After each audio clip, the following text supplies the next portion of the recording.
bah, j'ai vraiment extrait le meilleur de ce que j'ai pu expérimenter sur moi et ce que j'ai pu voir aussi, auprès de mes clients et clientes. Mmh. J'ai mis ça dans un shaker, j'ai mixé et j'en ai sorti vraiment la sève un peu, c'est comme la gelée royale. Il y a le miel, il y a la gelée royale, des abeilles et c'est vraiment ce que j'en ai extrait et j'ai vraiment compris que juste faire un travail, psychologique et émotionnel, c'était pas suffisant.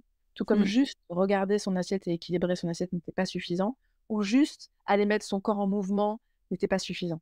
Moi, Mmh. vraiment, j'ai pris les 3 en même temps parce qu'on est une tête, on est un corps, on est des émotions, on est des hormones, on est une histoire, on est effectivement une alimentation et tout ça, ça représente qui on est.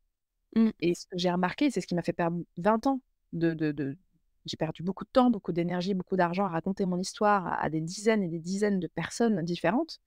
Ouais. Donc j'ai été désespérée. Je me suis dit: «Mais en fait, je vais jamais y arriver». Des personnes plus ou moins bienveillantes, plus ou moins qui comprenaient mon histoire parce que rares étaient les médecins ou thérapeutes qui avaient vécu ce que j'avais vécu. Donc parfois même, je leur mentais, j'avais honte de leur dire: «Bah, voilà, écoutez, là, j'ai fait une compulsion», voire même je me suis fait vomir.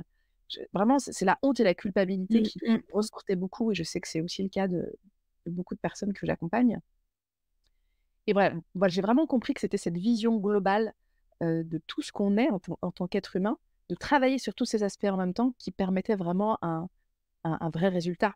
Tu vois, Mmh. je compare ça vraiment comme un sportif de haut niveau. Sportif de haut niveau, il va pas juste se contenter d'aller s'entraîner dans son sport. Il va faire attention à son sommeil, il va faire Ouais. attention à sa respiration, il va faire attention à son alimentation, il va avoir quelqu'un qui va le masser, il va avoir quelqu'un qui va tu vois? Et du coup, c'est vraiment une prise en charge globale qui, selon moi, amène des vrais résultats profonds et sur le long terme, parce que c'est ça qu'on veut, hein. Oui. Faire un régime sur, 1 mois, 2 mois ou faire du yoga sur 1 mois, 2 mois, c'est sympa, mais c'est pas ça qui, potentiellement va te faire tenir sur le long terme et faire en sorte que ça soit vraiment intégré en toi.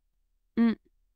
Oui, c'est, à la fois travailler sur, bon, j'en parlais rapidement en intro et c'est, les mots que tu m'avais dit toi-même, en off avant qu'on enregistre, de reprendre le pouvoir sur, son corps, ses émotions et son alimentation qui sont des éléments externes, en partant de soi, en fait. Et d'ailleurs, à ce propos, quelles seraient les astuces que tu aurais envie de partager aujourd'hui à quelqu'un qui nous écoute et qui, se sent mal dans son corps ou a une image de soi qui est, très, négative pour, bah, faire la paix avec son corps, avoir une meilleure image de soi?